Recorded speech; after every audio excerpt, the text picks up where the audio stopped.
What do they call you in office? Darth Vader. Darth Vader. Yeah. I have very low respect for Luke Skywalker. Really? Yes. I think Luke was a wuss. So he used to palm me off to his friends to go ahead and get computers for their kids. So I started charging 500 rupees to go ahead and give them a price. 500 rupees in grade 8 at that time. Lord Not Media. Said on the spot. Yep. They're like, okay, can we have your visiting card? So we went out to Kinko's, printed visiting cards, made a website. Founders don't dial us like gamers, they just respawn. Returnable mousepad. Imagine paying salaries with returnable mousepads. 10 years ago, that phone did not exist. It was all feature phones. People walking around with cell phones will be as fuddy-duddy as walking around with feature phones. It'd be like a Black Mirror episode. I'm an addict to pain and suffering. Hey guys, I'm Ishan. I'm the founder, CEO, Chief Orchestrator, class teacher of Kreo. And today I'm with the man, the myth, the legend, Mr. Akshat Rathee, also known as Noddy, also known as Lord Nod, and a couple of other names which you might be interested to tell the audience.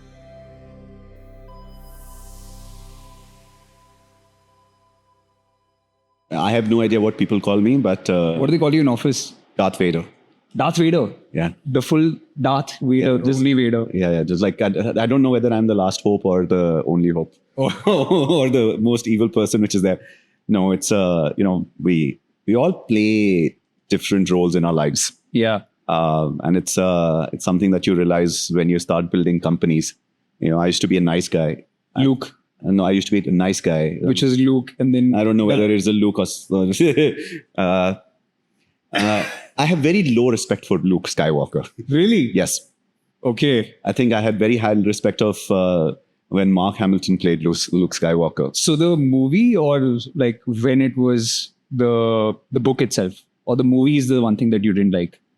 I think Luke was a wuss, which is there. But I think we all need protagonists that go through a certain journey. Like, Yeah. there is a really cool reading that we often go out and do when you start figuring out who you are, how you want to build.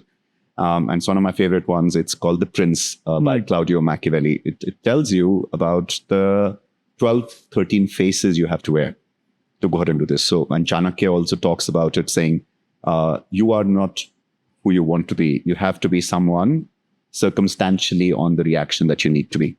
Interesting. So, and is that, I think, Ravan, etc., are also very similar in terms of like the number of faces, each having a different characteristic, etc.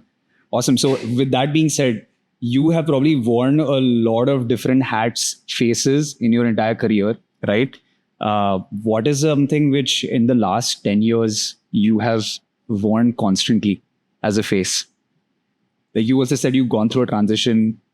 There's one thing. I think the face I end up saying, which is there, is I think I'm an addict to pain and suffering. And I kid you not, which is there. When you become an entrepreneur, right? You do it for what I call vanity reasons. I want money. I want power. I want to find out I can make a difference. All ego answers, right? Like, I want to make a difference. To what? Why do you want to make a difference? I mean, does it really matter? Like, I want to be richer. I want to be a millionaire. I want to go out and have cars. I want to have a house. I want to have whatever, the good life. So like you can sell Nickelback's Rockstar. Like, so you do it for those reasons. But then it becomes boring, right? Either you're successful or you fail. One of the things will happen. And it's all in your head. And you'll realize that the thing that you loved was your ability to beat the pain and suffering you cause for yourself. Right. So you'll find challenges that are impossible to do. Right? And most entrepreneurs will be that. So I've started about 20, 30 companies in my life. Yeah. I've failed enough of them, successful in a lot of them.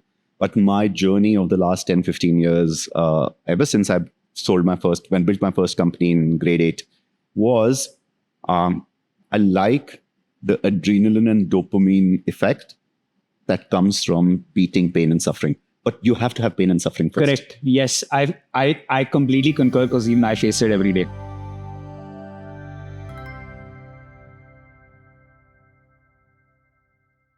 So grade 8, but can you talk a little bit about what the company was? Yeah, it was called Gizmo Incorporated. If for all of you who do not know, it was not incorporated. It was just a nice, fun thing because it sounded cool and sexy to go ahead and call itself being incorporated. So it was called Gizmo Incorporated. And I used to go ahead and help parents figure out what their best computer for their kids should be.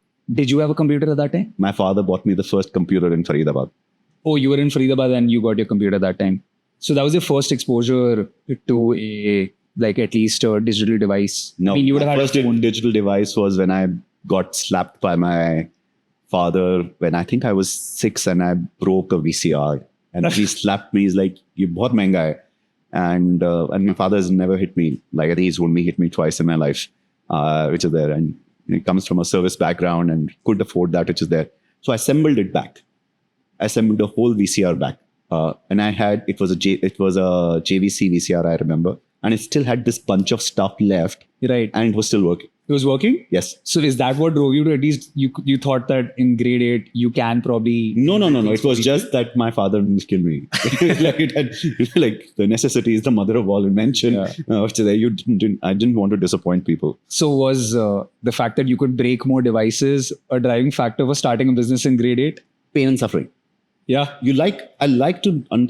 We all find these callings in life, right? I like to understand how stuff works. Yeah. Not the engineering part. Engineering is nice. Code is nice. But what makes things tick? I remember the first time we spoke, and you told me that the way business functions, or the way, at least the art of business building, is what you really like, is what I understood from our conversation the last time. Yep. Something would have been the genesis of that, right? In grade 8 as well.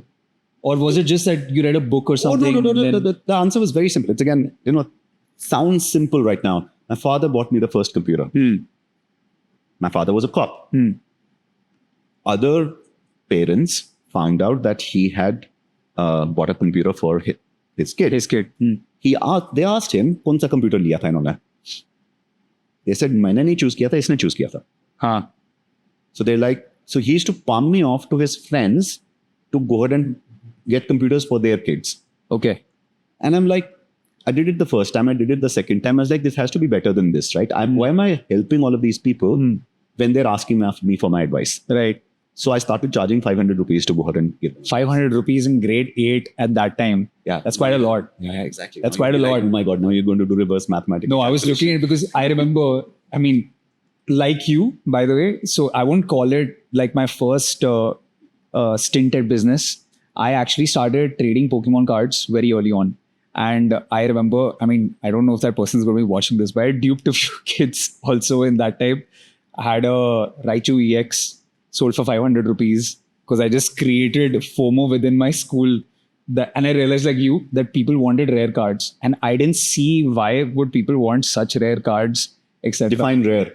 Oh, like first editions at that time and second edition. But rare can also be nothing available, which is there. So exactly. So even the non-holo cards at that time, I was like commanding a price and people were ready to buy it. And then very quickly I found out that because even I was in a 4G school, FOSWAL Bharti. But we had like these private students over there and I realized have like 600 rupees they're getting for lunchbox money. I was like, man, you sure you don't want this card? I would take that. Buy some fatafat and lemonade and a samosa after that. But yeah, it was very similar in that sense. But I didn't go ahead and start like a business right after that. I know you did. You told me last time we met, like, I think you started a cables business in Manipal, incidentally. Was that the second? Cables business was the first. I think you laid out the cable network in Manipal, something on those lines. It was the first business was I needed to go ahead and necessity is the mother of all invention. So I had to date multiple girls in Manipal. That's the need for a boy who's 17 years old, right? So, but which block were you in? I was first block for in Manipal for the first time. After we moved from first block, it became the girls block. Yeah, it's a girls block now. Yeah, for context, both Akshat is my super senior from Manipal. We both went to the same campus. Mighty MIT. So, but yeah, sorry. First year, block 1, second year, block 5. Block 5. Do you remember your room number? 1 to 3. Oh, triple one. So Not that far off. I said, I've always had the 111 or the triple one, 1 to 3, 1 to 0. Those were the numbers that I've got. Then 1 to 3 was very close to the dormitory bathroom. of course, you had to go and it was all about access and privilege at that time. Yeah. Sorry. Yeah. Then year 3 was block 8 and year 4 was block 9. Interesting. So I was in block 5 throughout and I just shifted out after that. But that was an interesting time. But yeah, you were saying, so you necessity of, yes. You want to go ahead and I had computer and engineering there, and I had enough money from school saved up. So I convinced my parents that I need, quote unquote, bold underline, a CD writer. Okay. And the reason you need a CD writer is because it's for computer engineering. Of course. What I really wanted to go ahead and do was to go ahead and sell CDs burnt with music to all the restaurants and the clubs. Really? Yes, because that is the time there was no music stations in English. How do you go ahead and distribute English music? Where did the insight come from? You went to the clubs and you saw that they were just playing radio, or They weren't playing anything. They weren't playing anything. Okay. Interesting. They had a speaker system, etc. They didn't have anything. Okay. They used to play cassettes, if you remember. Yes. Sorry, there's a time there was cassettes that used the boom boxes. Yeah. So, and then CDs came in. Right. Which is there. And I started going and selling those CDs very quickly. You make a lot of money. And then the realization is everyone else can buy a CD writer too, right? Yeah. And so the price of the CD writer goes down. The price of the discs in the market goes down. The price of making it goes down. Right. And the margin used to be 100%, used to go ahead and get down to 10 rupees, 20 rupees, 30, because supply comes up. And very quickly at the end of first year, I realized this is not worth it. We need more perennial subscription-based revenue. At that time? Yes. Wow. Okay. So you just, again, find out who wants to talk to who. And College Town, remember? Girls, boys. Build a BBS to connect girls' hostels to boys' hostels. Remember, no cell phones. Yes. Interesting. So best way to go ahead and do that is to connect hostels with a LAN cable. You laid those out? Yep. And you want to tell the audience what you did after that? You sold the business, right? Yep. To the college. Yep. Recovered your fee effectively. Well, they wanted to lay cables, so it was a really good time to lay cables. And then you had a subscription-based revenue of about 50 rupees per room that you could recharge. How do you convince people to start paying for this at that time? You just sit, play video games, and give it to the neighbor for free. Yeah. The FOMO works really well. Yeah, true. It's called influencer marketing now. It's just really cooler term. I mean, but that's what you do. You give it to the 6 hottest boys and 7 hottest girls in the college campus, and you get them connected, and they do the work for you. They just talk to everyone else and start selling it. Yeah. Influencer marketing. Just in 20 years ago. It doesn't change. Most businesses in life don't change fundamentals. True. Yeah. We'll talk about AI going and removing all of these jobs that are out there. Every new technology will hollow out the bottom 50% and elevate the top 10% to be 10 times more expensive. It was how the industrial revolution was going and changing loom. Right. So handmade got destroyed by machine made. And when machine made became there, just becomes more effective. Handmade became more expensive. Yeah. True. Handmade is made the most expensive thing right now. True. So in every generation, technology will hollow out repetitive, commoditized behaviors and elevate art, the really good ones. And that art just becomes like really expensive. 10 times more expensive. So that's a very good point. So all the really expensive clothes that you see nowadays are the hand knit ones, and they hand knit in Italy or woven. Because the biggest commodity is time. True. Yeah. So people will value time from artists. People don't value time from laborers. So you were an artist in college itself, like art of business building. Well, understanding the value of time and art of business building is an art as well. Always. So yeah, most people will pay for this thing called time. Yeah. And people pay for it very differently. When you're young, and the younger you are, you have infinite time. Yeah. So you pay for time by going and standing in lines. If you're a young person, standing in line is a cool thing, right? Easy peasy.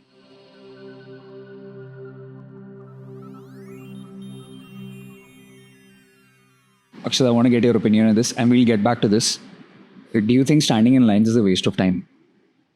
For who? For anyone. I mean, would you stand in line for something? Like when you're standing in line for If I am 16 years old, I will stand in line for everything everything? because I have infinite time. If I am a person who's not a 16-year-old and I'm a 26-year-old, I will stand in lines for some things. At 36-year-old, Yeah. I'll stand in line for very few things. What if you could pay someone to stand in line for you? You would not do it when you're young. Yeah? No. Interesting. The older you are, the lesser you have time, right? It's just maths, how life works. I could tell like when you came in and the 30 things that were already... Right. But we fill the time that we have with, we compress it, right? Everyone says time is more expensive. It is more expensive the older you are, A, because you have lesser of it. True. But B, you've filled more with it. You've discovered who you are, Yeah. right? And when you've discovered you are, the amplification effect for every minute that you are, the older you are, is extremely high. Yeah. That's why you will pay other people for your time. That's why business class works. Why does business class work? It allows you to get from one location to another location, not faster than someone else. Maybe 5 minutes faster because you'll get out of the thing which is there. But you're rested. That means you don't have to pay to waste 8 hours in the night. It gives you comfort at that point itself. You get there fresh. Yes. Correct. Which means you can work during the day. So, I mean, that's a good thing that you segued into. So do you take business class now most of the times or?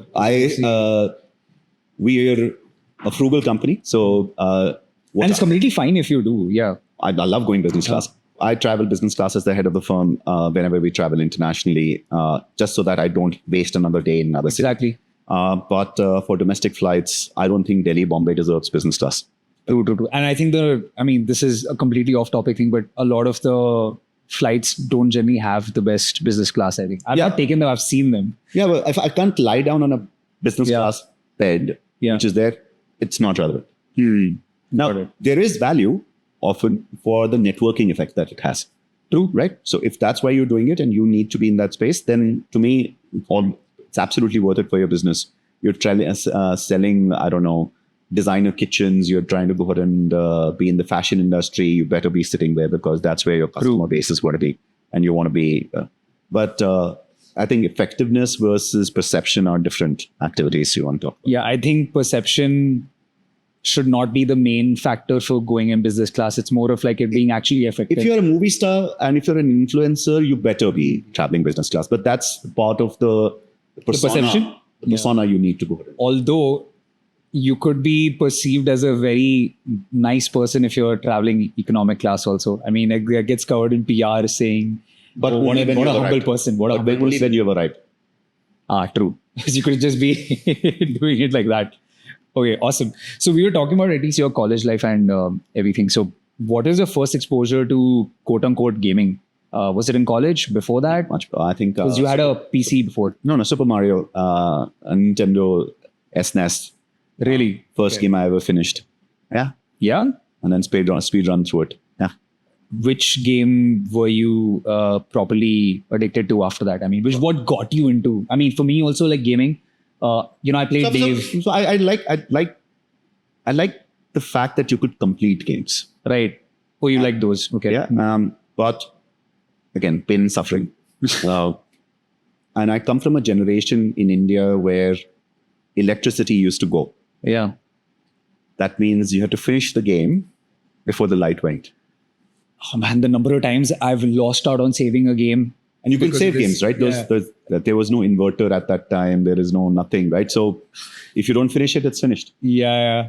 But I mean, the times also when save games were there, autosave not being an option, having limited saves and not being able to save on time, I used to hate those. Yeah. But what got you like properly hooked to it? And I mean, we lead up to NODWIN as well and what you're doing. Well, I think I always loved the fact that I could go and play video games. You become any activity, any social activity you do in repetitive loops becomes competitive. Right. You always been competitive? Or? I think humanity is fundamentally a competitive thing. There is no one who's not competitive. My grandma, who used to, God bless her soul, who used to go out and play Bejeweled Right. and Candy Crush. Was very competitive. Yes, because any social activity that you repeat multiple times will either become competitive with self, high score, Right. or with others, public high scores, or competitive in terms of real-time competitive. It doesn't matter, because when you're good at something, you want to show that you're there. Singing. Is singing competitive? Of course it is. I mean, you can make with that logic, obviously, like acting, singing, all can be competitive, right? Yeah. If you ask a good actor, what makes you better than someone else? They'll tell you, Riyaz or something. Like, there has to be something in you that makes you better than someone else. True. Right?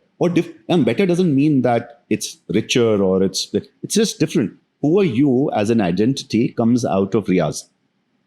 But this competitiveness came out of like gaming itself, or what do you think like brought it out? Like for me, it was sports very early on. My dad threw me off a 5-meter board. That was in the Navy. So he's like, "Yaar, bete ko तैरना तो सीखना होगा jaldi." So I started cycling in LKG. I jumped off a 5-meter board in UKG, and I remember like at the 5-meter board and I'm just like, "Dad, no, I can't do this." He's like, "Just jump, yaar. What are you doing?" And that really brought it out. After that, I'm like, "Dude, I can do anything. I can really do anything." I think so. What is it for you? I think it's all our journeys which is there, right? I changed a lot of schools because of my dad being the honest cop. So lots of school changes happened. When those school changes happen, you learn to make friends fast. So you need a hook, right? So it's like that you end up being the elevator pitch of making new friends every month or 2 months or 6 months, right? How do you make new friends? You have to be something you're good in, right? Some activity. Right? Correct. You can be great at sports. You can be great at singing. You can go ahead and be great at basketball, whatever. I was great at video games. Nice. It's also helped. So I found my gang around gaming. I saw that StarCraft you got early on. I was good at StarCraft. You're a Zerg. No, I was a Protoss. Oh, okay. My co-founder was Terran. Zerg. Okay. And we met online on a forum board called Team Liquid. Yeah, I heard. Was there, and that was during Manipal or? No, that was way on Manipal. After Manipal, I took jobs. I tried to go ahead and do work and learn the way which is there. One day, got drunk with my boss. Where was it that you were working? Like last work job I did was at Ernst & Young. And that was right after Manipal? No, after Manipal, I used to work at a company called IBM Daksh. IBM, okay. At that time, I used to go to America and go ahead and transition processes and understand how stuff works, and then bring it to India to go ahead and customize, optimize, whether it's offshore centers, call centers, but not. I didn't run the call center. To me, how do you take something that happens in America and bring it here so it can happen more efficiently was the calling. Interesting. Much more fun that way. You did that for how long? Like what, 4 years? 4 years. Pretty good. And right after that, you went to... Then after that, I went and did my 2.5 years. I did my MBA at a French college called École Nationale des Ponts et Chaussées, ENPC. It's basically an MBA for engineers. Interesting. What made you do an MBA? I mean, was it more like this is the path, engineering, MBA? Business was more cooler part of this. I think engineering is nice and fun, but I like the business of business. But I was always how business works was something I didn't have in my repertoire. Interesting. And do you think it helped you? Yeah, it did. Because a lot of the people that I speak to now, I mean, people who even went to B schools, etc., they now have this opinion that do your undergrad, do well in your undergrad, pay attention at that time because those are formative years. But a lot of them are now saying that MBAs might not be the best answer unless you want a pay jump, etc. But from a learning standpoint, I think even the people who've gone to like IMAs, ISBs, all of this. Depends on where you apply. Depends on where you want to apply that knowledge and content and experience, right? To me, let's take some interesting ones. Organization behavior. Okay. Right? Something that we all often do. fundamentally teaches you about how everyone is different, Okay. right? It talks about the 12 kind of people you have, the kind of people you want to go ahead and do it. And then in life, we go ahead and do the ATCG and the Briggs-Myers and whatever tests we want to go ahead and do. What is your... I refuse to answer questions that get me into fundamental trouble. I will not answer that question. It's the reason which is there is I have a very wacky answer that people think it's so strange. So it's not the ENTP, Nope. ENTJ. Nope. Okay, cool.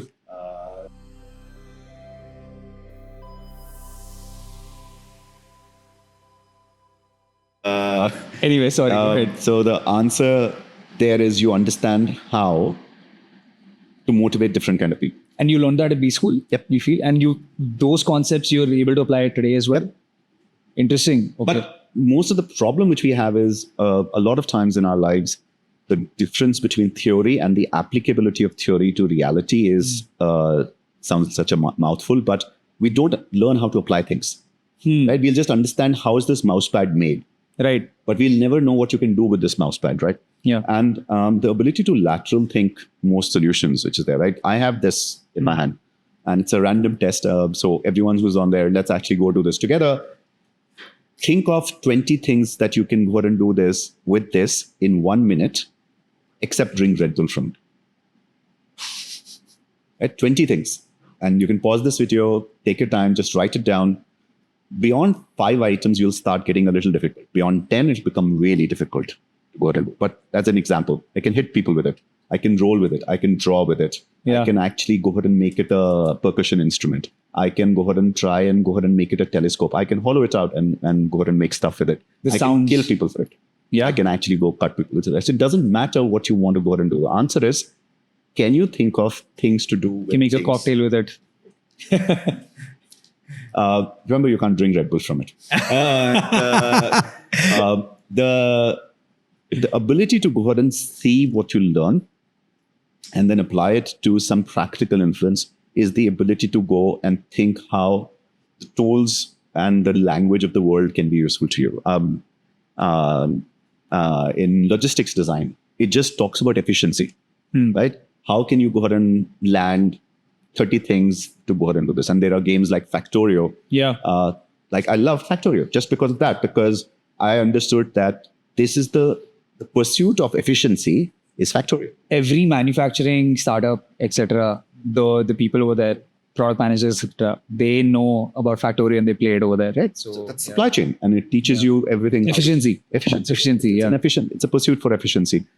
If you go ahead and do everything from Porter's 5 forces, those are ones that you would eventually sit down and go ahead and say, why is pricing important? Why is product important? Why is placement? You need to get into their now jargon, but eventually you need to understand, like, if I'm going to build a product, who am I building this for? Why am I building this, which is there? What need am I serving? Correct. Knowing the user really well. So those are the parts, right? And And you think, like, at least in B school, like, this is something which they'll teach you, they'll tell you what it is.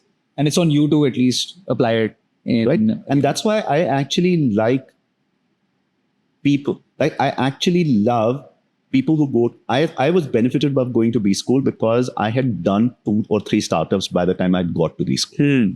Right. So I had seen these problems I had faced in my life. And then when I learned about it, I was like, aha, that's what I can go ahead and do with this. This is how I can solve this problem. And you joined EY right after that, like, at least. Okay, got it. And EY, how long were you there? What were you doing there? And Started off in the risk and business solutions division, basically process optimizations, business process reengineering, reviews of systems to go ahead and see how does stuff work and how can you make it better. was it useful? You feel that experience?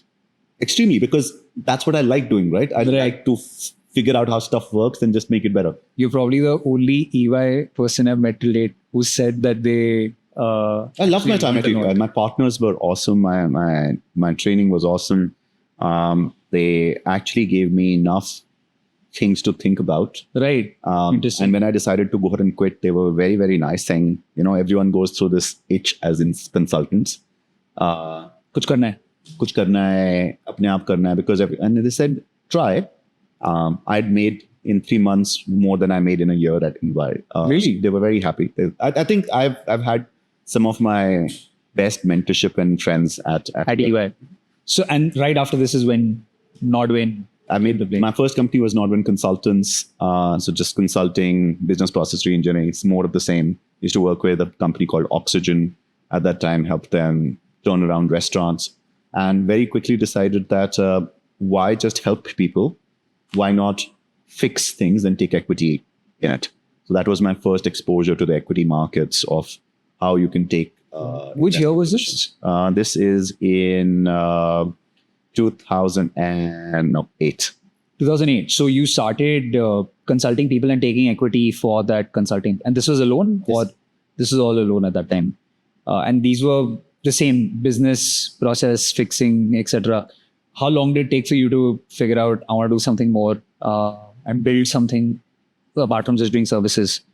I think you do better, and then you do better, and then you do worse, and then eventually you're like, this is boring. Because doing the same thing up, like repeated in multiple cycles. If the calling in your life is that you want to be an optimizer, that means you love fixing things. And you know, you're what I call in friends parlance, you're a Monica. Like you're it's perfect for you if you have these things aligned, which is that, then you're an optimizer. And an optimizer loves that aha moment for us. Right. And then there are people who are starters. Right? And the starters find real joy in doing that. And then there are finishers. The finishers are the people who like to just finish this and they find extreme joy of closing things and then shipping it out, which is there. And the dopamine that you get is very different for all three kind of people. Right? And that's why some people will go ahead and be auditors, and some people will be consultants, and some people will be artists, and some people will be air traffic controllers. Did you just come up with this analogy, or is this something which you had thought? No, I've always believed that. So that is the example the first time I'm saying it. But I think people are optimizers, starters, and finishers. After NODWIN Consulting, what is the first thing that... I did. We've done... I turned around restaurants in NODWIN hotels and hospitality and restaurants that we did. So there was some restaurant called Chi. There was a couple of other ones of figuring out how to take a restaurant and figure out how it functions. Oh, yeah, you told me. Right? So function like a restaurants, everyone thinks is about food. Restaurants needs food to be hygiene, right? You better have great food. A restaurant's about inventory turnover cycles. If you don't understand that, you will always fail, right? The business of restaurants is inventory turnover cycles. The cost of pasta and the cost of rice and the cost of pizza and the cost of a burger is exactly the same. And are you a food guy? I'm absolutely a food guy. Really? I love food. Okay. What burger do you recommend in Gurgaon? Yeah, where we are right now. You should definitely try out the Sackley's burger. It's a really solid one. I mean, we'll touch upon food because I'm a big foodie as well, like a massive one. Yeah, because it's just about, again, identity. I can't believe last time we met, the only thing we had was cold coffee. Cold coffee and a hot coffee. Should have ordered more at that time. We'll order more this time. Yeah. But yeah, sorry, you were going ahead. So restaurant consulting, you went into... Earth 100 was one of my ventures, which does clean fuel and green energy. You started that time? Yeah, I started that. That was very successful. What was the genesis of that? I honestly believe that fossil fuels are a bad idea. Okay. We should have more sustainable fuels for the future. But did you have experience in it? Yeah. Or how? I understand how fossil fuels work. I understand how clean energy works. I understand Interesting. how to go ahead and make that business work. The problem of clean energy is a very deep one. Is the subsidies that are currently available and the taxes that are currently available on fossil fuels versus clean fuels, it's huge disparity. So clean energy does not, clean fuels don't work for oil less than $90 a barrel. Interesting. Okay. Anything less than $90 a barrel, clean energy will not work. Are you still working on this as a problem statement right now? I love that. It's a huge problem statement. Of course it is. Yeah. Our tagline to that was, you don't inherit the planet from your parents. You borrow it from your children. Because that's what it is, right? Like this is a finite, over the lifetime of planet Earth, you fundamentally Americans use credit cards to go ahead and borrow what's from the future. We use the credit cards called Planet Earth to borrow it from our children. Okay, interesting. After this was NODWIN. So NODWIN kept on doing well, right? NODWIN consultants keep on doing, take equity, try something. So me and my co-founder then at that time met online playing StarCraft on Team Liquid. And one of the cool things which we did was we didn't start a gaming company. We actually started an egg company called Andas. Like egg distribution? Egg carts. No, egg carts. Just egg carts. Well, India doesn't have a hot dog moment, right? Hot dog is a very simple street food that you can go to America for a certain amount of money, $1, $2, you can go ahead and have a hot dog, which is clean, hygienic, very easy to have, gets made in about 30 seconds and it has fairly simple carts. Yeah. You can go ahead and do. It's street food that you can go ahead and do. So why can't you have that for India? What's the Indian street food? You mean like chaat? No, it takes too long to make, right? And it's there. So we basically said eggs. Eggs can be India's... As a pushcart? Yep. As a pushcart solution? Yep. So there is an egg distribution, I think, company called Eggos, which does... And they're pretty decently big now. So we basically said, why can't you have a quality walls moment for egg carts? Yeah. So boiled eggs, omelets, and egg sandwiches. That's it. 3 items. How many carts did you have? We had 100 plus carts at our best. In Gurgaon? In Gurgaon, Faridabad, and Delhi. What is it called again? Andas, UNDAZ. I have a feeling I might have tried at some point. Yeah. Unmitigated disaster. Our problem was not the food. Our problem was not the distribution. Our problem was not the price point. Our problem was not any of those. The problem was wherever we were too early for our time. So wherever the egg cart used to be there, our competitor was the unregulated market, right? But that unregulated market is a mom and pop shop who doesn't go and have to pay for this, which is fine. The other one is everyone had to pay a bribe to go and be on the streets. I figured it was that. And it was unregulated. Yeah. We got regulation done for it. Interesting. Okay. But nobody believed us. So we used to have this little logo on our egg cart saying legal, ethical, licensed. No one believed us. Really? Me and my co-founder lost, and our investors lost some money on that. And eventually from there, you do enough things with a person who's your co-founder, you understand their strengths and weaknesses over time. And in Gautam, my co-founder, I have a person who's very good at doing things I hate. Which are? He likes to finish things. He and I have this very good synergy. I'm a person who likes to go ahead and have a new dish at every restaurant. I cannot go to the restaurant and not have a new dish. I'm very similar. And he will go to the restaurant and have the same dish every single time.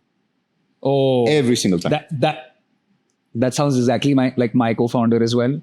But you find those people, right? You know the cool part about it. The cool part about it is over time you realize something cool. I will never go hungry because I'll always have a dish that is stable, and he'll share it with me. Yeah. If my dish is horrible, and my dish will fail 50% of the time, right? He gets the opportunity to go ahead and try new dishes without actually taking the risk of it. So between both of us, we will always have life better. Is he a vegetarian? No. He's a non-vegetarian. And so there are stories around him being non-vegetarian. Oh, interesting. For another time. So I think the egg cart. Oh, very quick question though. Eggs wise, what's your favorite kind of egg? Oh, Eggs Benedict. Eggs Benedict? Yes. So a runny egg, like poached. Interesting. Okay. Coming back to pushcart eggs. Now you, after that, then thought, you know what, I can do something in gaming. That's what you... Nope. Probably not even then. Interesting. We used to play video games and then we were called to this festival that was happening called the ICGC. No, IGC, which is the Indian Gaming Carnival. Where was this? In Noida. And we all went for it. We paid money for it. We loved the fact that India is going to have gaming and we're going to go there. And it was the Fire Festival. It was if everyone has gone and seen that. Fire 2 got cancelled. I don't wonder why. The influencers were saying they were going to come. Music stars were there. They were coming. We all stood outside. We went inside. There were no tables. There was no electricity. The organizers had run away. But this is in Noida. It was in Noida. It is, and we lost all our money. Oh, you participated. I mean, you actually. And I had called communities of StarCraft and Battlefield because those are the two communities we were actively participating in. StarCraft had a big community in India at that time. Oh, yeah, My cousin and I used to play it. Yeah. There was, in StarCraft, I think we were about 60 people from across the world who had come down for this. Same thing for Battlefield. People from Thailand had come down. And we all got our money taken. But I was in the middle of my ventures. And as often happens, you get drunk and then you make commitments that you can't keep or you shouldn't keep. But we did. That's called sticking to the plan. Everyone is like, we should do it. I was like, I should do it. We brought everyone to my house. We hooked up a LAN. We had the whole tournament. It's still, the video is still online. It's called Not IGC, NIGC. And wow. Okay. We just had a great time. What year was this? 2010. Interesting. You know, I think right around that time as well. Before that, I actually participated in my first gaming tournament close to 2007 or 6. I played competitive Age of Mythology. Of course. I don't know if you remember AOM. So I used to play competitive Age of Mythology, which is from StarCraft, go there.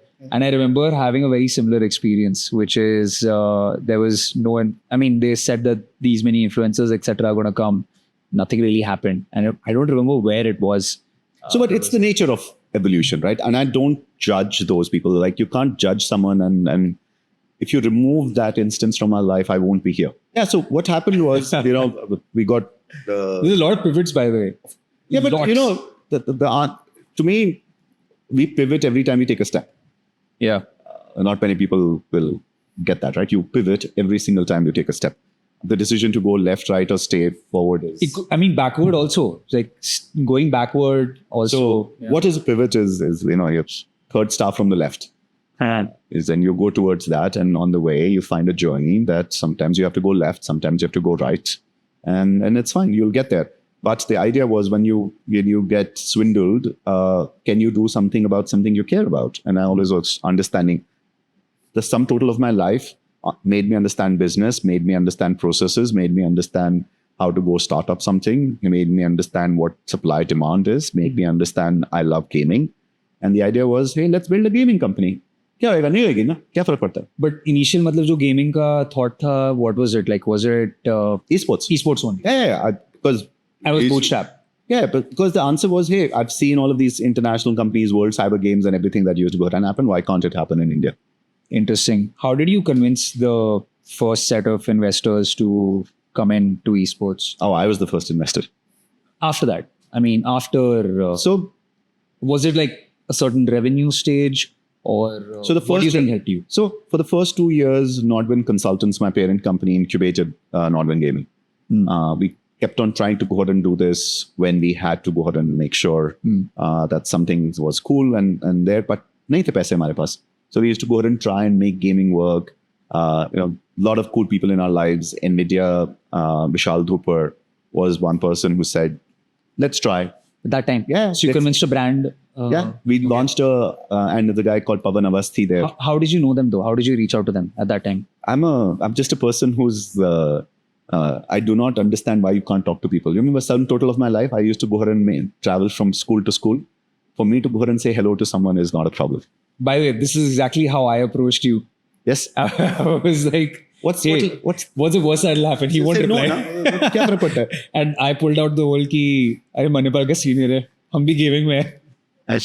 So you just talk to people and he says, yeah, I like the idea that you're trying to go ahead and do. What are you building? Why are you building it? And let's try. We tried something called the Battle Box at that time, which is custom built NVIDIA PCs with graphics cards, which is there. And you can imagine NVIDIA was a much smaller company at that time and they believed in us. They've been friends ever since. They've been building and become the world's best company during this time. But that journey stays, right? You make those. And you were selling these PCs to? No, we tried to go ahead and sell this PC. We were a marketing company at that time. We just wanted to go ahead and put this out in front of loads of people. Like Zapac, etc. Those kind of cafes. Yes, Zapac was I used to go there a lot. Yeah, so all of the people who used to go ahead and do that. I think the gaming culture changed over time. We used to have returnable mouse pads as sponsorships. It's one of the big things we've talked about. But returnable mouse pads changed over to now. After 10 years, we do hundreds of crores. So it's Returnable mouse pads. returnable mouse pads. Yeah, that returnable mouse pad. Imagine paying salaries with returnable mouse pads. We should do that. Interesting. Okay. So you started off with esports, and I think it slowly got into a lot of different things. I don't know. I actually lost my way there. I think we couldn't make esports work. Then we started going and doing event management at a product launch company, and we used to go ahead and help brands launch games and whatever. Then my co-founder came to me one day and he says, I thought we wanted to do this for esports, right? I said, हाँ, लेकिन पैसा नहीं है उसमें. Oh. He's like, लेकिन पैसे का क्या चाहिए हमें? पहले भी नहीं थे, अभी भी नहीं होंगे. I was like, okay, let's go ahead and take all that money and put it back into esports. Nice. And then one of my other friends is a guy called Ralph Reichardt. He founded a company called ESL, which is the world's largest esports company. He came down to India and he also said the same thing. He said, take the profit that you have, that you're making, and put it back in esports.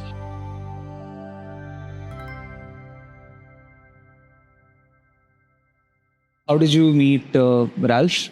I met Ralph Reichardt through going and bugging him and trying to go ahead and meet him at every esports event in the world. I used to go ahead and visit the ones that he had. That he was at. Yeah. So you actively pursued like... Yeah. So I had blonde hair at one time. Again, those videos, the internet never forgives you and forgets you. By blonde, do you mean like blonde? You colored your hair blonde? Yes. I had blonde hair. That should be the thumbnail. I used to go ahead and be a caster. And I used to be from casters, I became from a StarCraft caster. You're a StarCraft caster. Yeah, nice. Because once you become too old, your fingers don't move fast enough. So you become, like all great cricketers, you become commentators. Nice. But I understood about the business of gaming. So we used to go to all the big gaming conferences at that time. E3 used to be there. And he landed up at E3, me and my co-founder Gautam. And we were like, do you want business from here? We want, because India ke andar to returnable mousepad mil rahe hain mujhe. Right? So we need to go to someone senior. It's kabhi boss hoega koi. So we said, let's go to the Mecca of gaming, which is E3. We land up there and there's lines of people are going inside and they stop us. You can't go inside. We're like, but we want to go inside. They're like, yeah, but you need a pass. And it's like, okay, we'll buy a pass. No, you can't get a pass. You have to be invited for this. Like, are you from a publisher? Are you a developer? Do you have a booth? You're an exhibitor. You have the industry. And over there, I saw something called media passes. And I was like, no, we are from the media. They're like, okay, which media are you from? I used to be a good gamer. I used to play StarCraft. Before StarCraft, I used to play a game called Red Alert. In that, yes, I used to be a fairly good Nod player. And in my college, I was given called Lord Nod, which is there. So I was like, Lord Nod Media. Said on the spot. Yep. They're like, okay, can we have your visiting card? I was like, oh, that's in our bag with our camera. It's like, okay. So we went out to Kinko's, printed visiting cards, Lord Nod Media, made a website, and then needed a camera. Remember, we are from media, right? Yeah.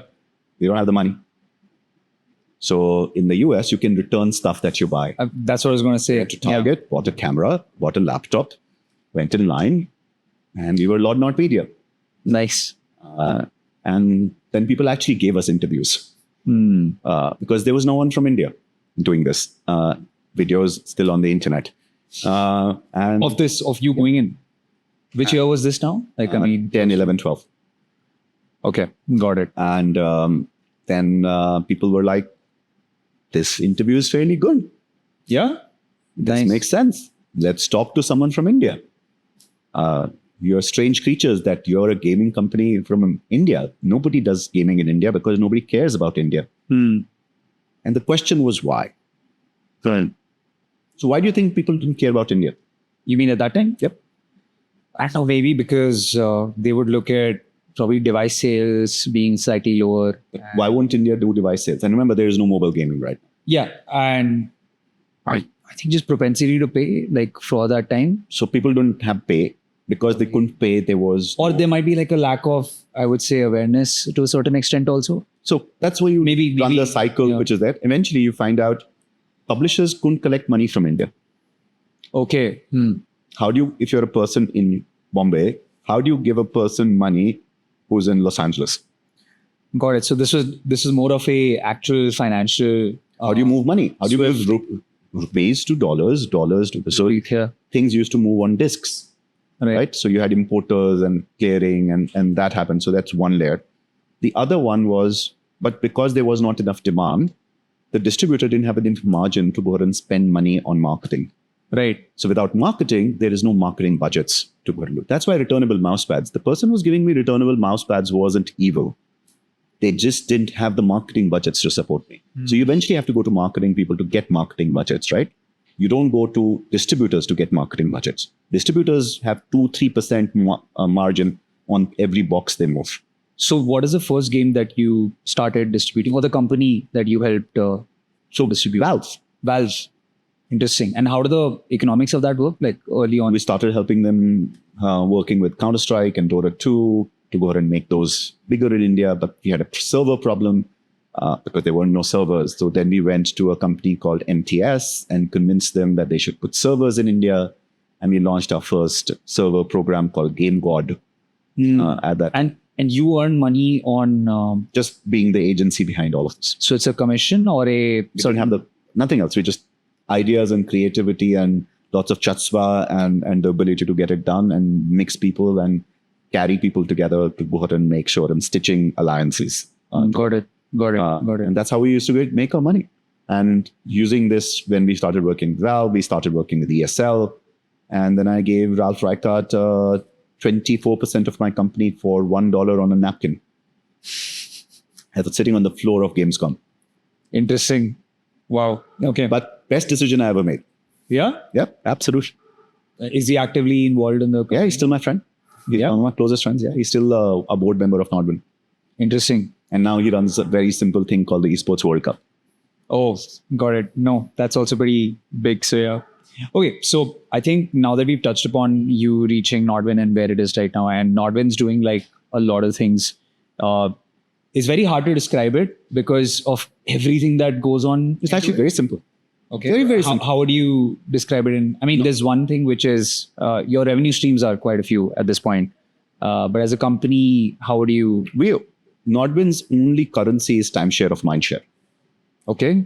We do not think everything that you touch of NODWIN appears to be from different parts, but it's all from one central place, which is timeshare of mindshare of global you. Okay. So would you say that you're trying to, your real competitors are like Netflix, etc. then? My real competitors are sleep. Sleep. Okay. Right? Like, think about it, which is there. There's an 8 hours a day you're in college, 8 hours a day you're sleeping, and then you're dedicating 8 hours to me. And in that, you have to go out and meet friends, you have to go out, you have to eat food, you have to go enjoy, which is there, right? That's the 8 plus 8 plus 8 part. But I think, Akshat, I don't know if you agree. I was reading about this also. I think the Asahi CEO recently said that the thing that's affecting their sales right now, Asahi the beer, I'm not sure if it's Asahi or it's one of the Japanese guys, so I'm not sure. But he even said this, that they're not worried about like the health detractors or not the benefits that are coming in through, but the fact that people are spending more time on gaming, etc., than going out drinking. So I feel gaming is entertainment, whatever you want. I don't have a problem with gaming. So look, anything in moderation is good. If a person no, I don't mean like that. What I meant is like you said, that mindshare and timeshare. So with things like gaming, I feel I might be wrong here. Would want to get your opinion. It's taking away market share or like timeshare from like OTT platforms. It is. No, but so entertainment the amount of entertainment the amount of screen time / entertainment which we have in our days is approximately 4 to 5 hours. Yeah. Right?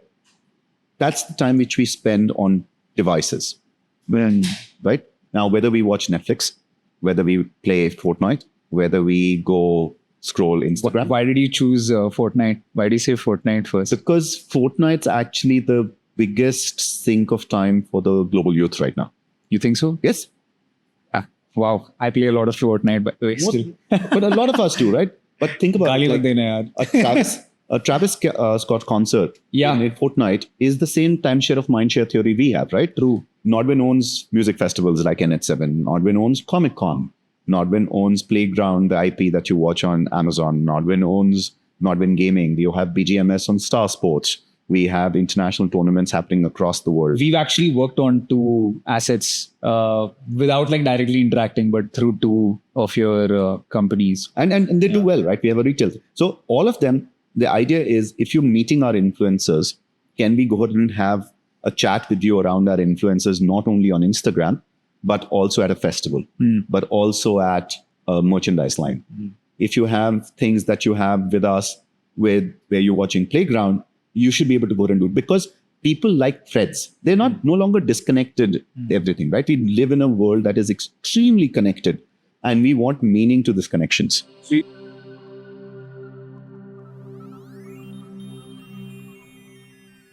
So you feel like at least, this is more from a business. There's one thing which is the cultural standpoint, which is ensuring that you're feeding in the right info at the right place, etc. But with each of these entities that you acquired, I'm guessing you're increasing. Your thought is like, let me increase the ARPU for every user, because with them watching something while gaming, then watching a show, Playground, then going to a fest, which is NH7. All of these are interconnected, like you're saying. So most of humanity, we live in a 3D world, but we unfortunately think 2D. Okay. Right? So we think one variable or 2 variables. The way to think about this is actually NODWIN likes to go ahead and build formats. It doesn't matter what that format is. NODWIN, which is IPs, often it's there. NODWIN likes to build geographies. And NODWIN likes to build revenue streams. Right. So X into Y into Z is what we go for. Right? And to us, it doesn't matter what is moving where. In a perfect world, X is increasing, Y is increasing, Z is increasing. But it's okay for one of them to be increasing also. So it doesn't actually matter to us what is working and what is not working as long as X into Y into Z is working. Okay. Right? So as long as we have more and more formats that have multiple revenue streams and in multiple geographies where global youth are, we will always be there. Right? Interesting. So to us, an influencer in Nigeria, an esports tournament in Uzbekistan, and music festival in Indonesia are as important or as different. It's fun. Interesting. So, and this is the entire thought process, I think, behind NH7 as well, when you were doing it. And so essentially, like the way I look at it is you're a very large roll-up player / PE, which is acquiring these smaller entities and then making it more process efficient. I might be wrong. I might be butchering it. No, but that's fine. I think, there's whenever you do a lot of mergers and acquisitions, the natural propensity is to think of yourself as a PE player. Yeah. Most PE players will not build synergy within the groups. I think we are closer. We would prefer to be closer to Disney as the way Disney was designed. Disney acquired Marvel, Disney acquired Pixar, Disney, you acquire those. And sometimes it works over time, sometimes it doesn't. So, but the ability to go ahead and have Disney parks as a place where you can go ahead and meet Disney characters, where Disney characters then come alive on Disney movies. Right. And then you can have Disney merch to go ahead and do that, is all interconnected. To us, if you build great IPs, then you just need to let them breathe on multitude of vectors that allow you to go ahead and... Got it. So at least right now, we can quickly touch upon it. Like from a M&A standpoint, the X into Y into Z, I get it, but is it restrictive to only digital assets? Because I've seen you acquire agencies, etc. as well. And that falls into an enabling, which might not be X into Y into Z. It might be an enabler for that. So what is the methodology or thought process behind any new? Anything that can spin our flywheels faster. Okay. So, right, there's a certain velocity that engines run and ships run. Whenever you're building, you're either building for faster or heavier, that you want to be able to lift higher because as you go out and build better, or you want de-risking, which is there, right? So I often like to go ahead and say NODWIN flies this big airplane that you're thinking of with 6 engines. Every year, one engine will fail. Okay. We have no idea which one. Either a game will get banned or NH7 will go ahead and get cancelled. I was heartbroken. I saw that. But it's okay. Yeah. Right? If you were a one-trick pony, we'd always have a problem. But as long as you have these multitude of opportunities that you're running, you can have 1 or even 2 engines fail. Okay. That engine that fails will come alive. Right. And it will carry you when the other engine fails. And so what I see is like, at least it's not only IPs, then it's people as well, right? Yep. So you're acquiring people and IP separately. And people bring in like their contacts, their networks, etc. So to us, founders are awesome, right? I think if you go ahead and like NODWIN's got a core group of about 15 founders right now, right, across every company we have invested in. Unlike most other traditional M&A, every one of those founders become part of our core leadership. Can you explain? So they all have NODWIN stock. Okay. So while they've sold their company, which is there are no earnouts, per se. There's commitments that have been made, which still need to be fulfilled. But the bigger challenge is to go ahead and have people to go ahead and let them run their dreams. Because remember, founders don't dial us like gamers. They just respawn. So you just need to go ahead and give them another pain. And you got to respawn every day. Of course you have to. We have to. And I think then it comes down to what cause and what missions you want for founders. Okay, got it.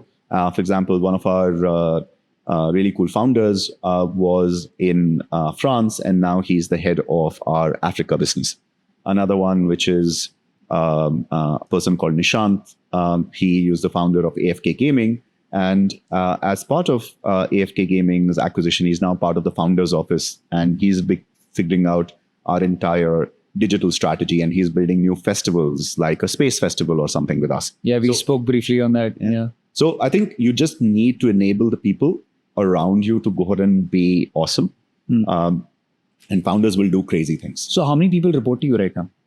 So I have a founder council, which is about this, but they don't report to me. We work together as such. Yeah, I mean, sorry. That's on a leadership, on a CXO level, which is there, I have 6 CXOs that go. 6 CXOs. So you're constantly only working with these 6? 6 plus the 22 I spend time. So I spend time with about 28 people. 28? Yeah. And I mean, this is just very quickly on the personal side on how you handle this, because I know like when you came in, time-wise, there was a lot going on. So do you do a lot of one-on-ones, or it's mostly just all group meetings? What I call them 2-on-1s. There was one-on-ones always have a confusion of who has to execute what. So I often like to go ahead and have 3 people, minimum 3 people in a meeting. Minimum 3 people in a meeting. Yeah. And how do you usually run these meetings? I mean, because you're a very efficient person. I heard about you taking your flight today, and the person who came in, I'm sorry, I don't know his name, but you quickly just deciding on the spot that we're going to have a meeting from 12 to 1. What is it that usually comprises any of these meetings?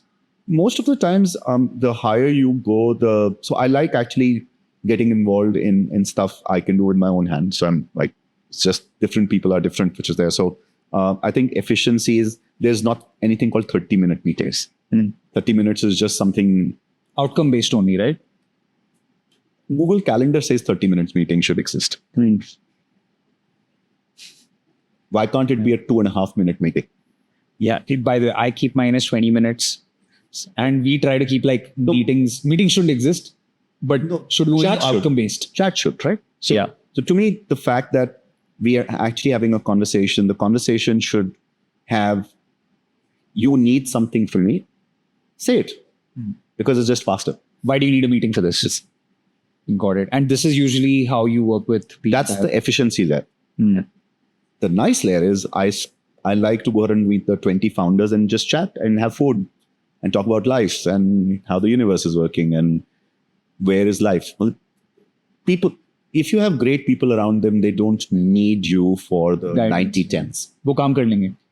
They don't need you for the 90-10s. Obama said something really cool in his book. What does that mean, the 90-10s? If there is a problem that someone faces and it's a simple answer, 90% you should do this, 10% you should do this. If it comes to me, they're wasting time. They're either covering their ass or they're inefficient. Right? I should be called where someone has gone said, this is a 50-50 answer. Oh yeah, it's like one of those. Jeff Bezos says this, right? Like he would keep a meeting if there would be one door decisions, which is if you That's just a waste of time. yeah, and if there are two door decisions and like once you can take one of the doors, you can still come back, take the other one. One door is you've taken it and now there's no looking back. Only those is when the entire team is involved. There's a lot more thinking to do. Yep. So to me, the answer is if you can't figure it out, then you come to me. So are you very, I mean, as a working style, are you super approachable within the team? So the most, like say, junior most person can come to you, talk to you. Is that how you function? And do you also believe in like just going directly to them and talking to them? They don't talk to me. That's the other problem, which is it. But I am absolutely approachable. But I would love if someone comes with, hey, I'd love to talk about this. I'd love to talk about, I have an idea, which is that. Hi, the weather is hot outside. It's hot outside.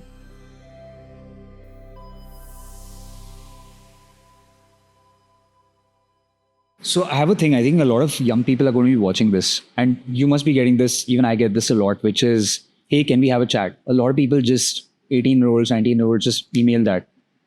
Hey, can we have a call without giving an agenda or something? How do you tell these kids? I ask them, why do you need to have a chat? Yeah. What do you tell them, like how to approach a lot of them? Because I know they're doing it with a lot of different people. Have a Blink. There is a really cool book called Blink, and it's actually a very short book to read. What's it called? Blink, B-L-I-N-K. Put that. Malcolm Gladwell. You should read that, which basically says you have between 2.5 to 3 seconds to make the only impression you will ever have. 3 seconds. Okay. Yes. Interesting. And it doesn't matter whether you're in physical or you're in an email or you're on a WhatsApp. So think that you can actually impress this person in 3 seconds. Yeah. So, and it's the Twitter answer, right? Like, if you've written to me for the first time, you're saying hello to me for the first time. You need to make it interesting enough for me. If you are just going to say, I need your time, then you're scourging off me, right? And I have no, which is there. And I don't owe anyone anything in life. Yeah. And neither do they owe anything to me. But if you want something, tell me why I should go do this. So if someone says, look, I need your help. I have this idea. I want you to go ahead and help me figure out criticism for it. So now and it'll be interesting for you to go ahead and figure out the criticism for it, because you would have potentially made my life better, and that's good karma. Great, like that's good. Like I'm okay. I'm guilt tripped into doing it. It's fine. Got it. Right? Or you go ahead and make it interesting enough saying I have a cool idea. Or you want to go ahead and say I have a problem. Or it's like, what would you go ahead and do if this was an advice? Which is there. I'm happy to give advice. But don't assume that I have to go ahead and make time for this. Speaking about time, I mean, you're married, you have kids as well, you have a dog as well. How do you manage between just personal life and work? Is there any secret sauce to it? Yeah. Just sleep less. Sleep less? How much do you sleep? 4 to 5 hours a day. Has it constantly been that? No. I used to sleep 8 to 10 hours a day when I was 17. And do you work out? No. I walk. I don't have time to work out. So but you manage your diet, right? That's what you meant. Like you have only a breakfast, standard, dinner now. And is it anything else that is timed over here? I mean, because I can tell, like you're one of those founders who's like hyper on at all times. Is there anything else that you think has made... I was much fatter. I was much more out of shape. Then everyone in office started being out of shape. I said they have to look up to me. So I started becoming better. And then I look at some people in front of me. They started becoming much less. So 27-year-olds in my office was a look at me to go ahead and say I'm not being a good role model.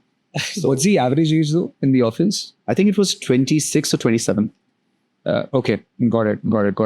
And at least with respect to just gaming itself right now, do you still participate in anything? Do you still play? No, I still play. I still play between 10 and 20 hours of games a week. What are you playing right now? I try to go ahead and not play more than 4 hours of a game. Okay. Anything? So just new games. And anything interesting from NODWIN's perspective with respect to game development, etc. I think Indian games are doing phenomenally well. I think it started off as an indie journey. Very recently, we had something called the Indie Game Utsav. Yes. That was done at Comic-Con. I think it did phenomenally. Not many people will know that there's over 100 great games in India right now. 123 that were recently at the Steam, only on PC, which is there. There's many, many more on mobile. So Indian gaming is having a play. Yeah. Yeah. Anything that you're most excited about in this current space? I think Raji's built a really good game. I think he'll go ahead and build a second game soon. Soon is always soon. I think Amish Tripathi and the guys at and Amitabh Bachchan and everyone are going and building a really nice Age of Bharat. Yeah. That's going to be a really interesting one. I think in the next 5 years we'll have a Black Myth Wukong. Did you see the Varun Maiya, Rohan Maiya's trailer? How did you find that? Very nice. I think India's doing well. I think we'll go ahead and build great indie games, which will lead to AA games, which will lead to AAA wings. Got it. And anything in the past out of all of this which you found pure joy to build and would continue doing? Well, every single one. Every single thing which you did. I would not be here without the failures of my life.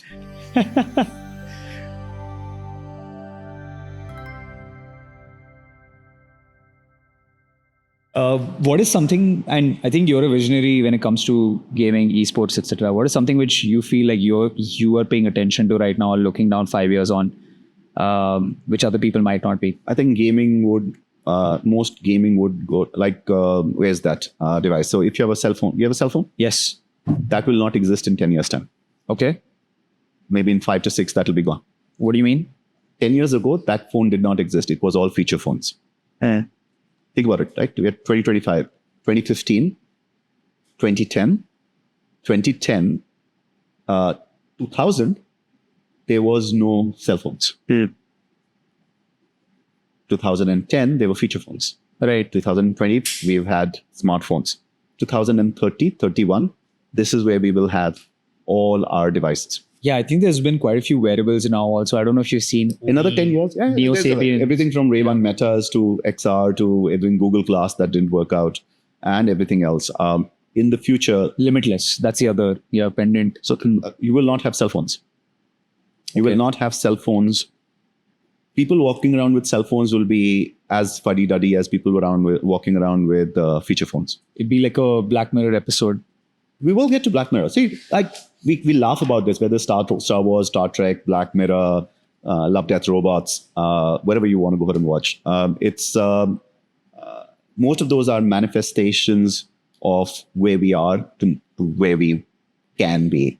As such. Got it. What are you watching nowadays? So I mean, since you mentioned, we just finished the Love, Death, Robots. That you finished it. Yeah. How was it? Very nice. I've been wanting to watch it. I think this weekend. Watch it. It's very nice. Yeah. Did you watch the latest Black Mirror as well? Yes.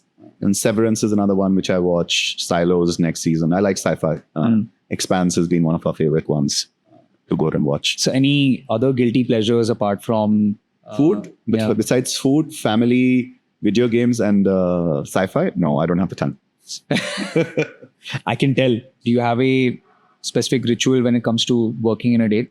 Any process? So no, look, I love to go out and spend time with my family in the evenings. After that, I play video games, and my solitude is either on planes, where I love to go out and either watch something or create something. I like building my own, playing with my own LLMs and agents. You are right now? Of course. Agentic models are a thing. Love to go out and. What are you using right now? Everything, and you can go out and so I have a repository on Hugging Face that you can go ahead and search. Really? So so I like creating and building out of that. To me, that solitude is to think about what you want to build and where you want to go ahead and build. And as the master and commander, at least of my own soul, is which direction do I want to go? Have you tried at least imparting a lot of this? Yeah, we do workshops. I do office workshops where we go ahead and sit down and jam and do crazy things, build Raspberry Pis, NASs to there. So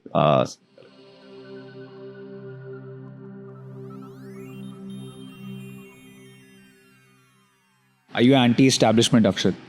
I don't think anti-establishment. I am an establishment. I can't be anti myself. Yeah. But I am anti rituals that don't make sense.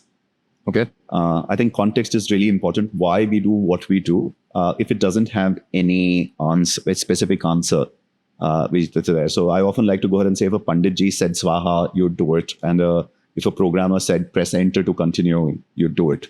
But why enter to continue? Like, what are you continuing? What are you like? They could not say that, right? But the fact that they wanted you to go ahead and be participative around it so that you have a sense of volition and an ability to go ahead and say, I have manifested this is Swaha, right? It's the same as I press the enter to continue. They literally could not write press enter to continue and they could just continue. Got it. Right? So I think it needs context of why you're doing which is there. And as long as there's context, it's fine. Got it. With that being said, I think we're pressed for time. And as usual, Akshat, you've packed your day.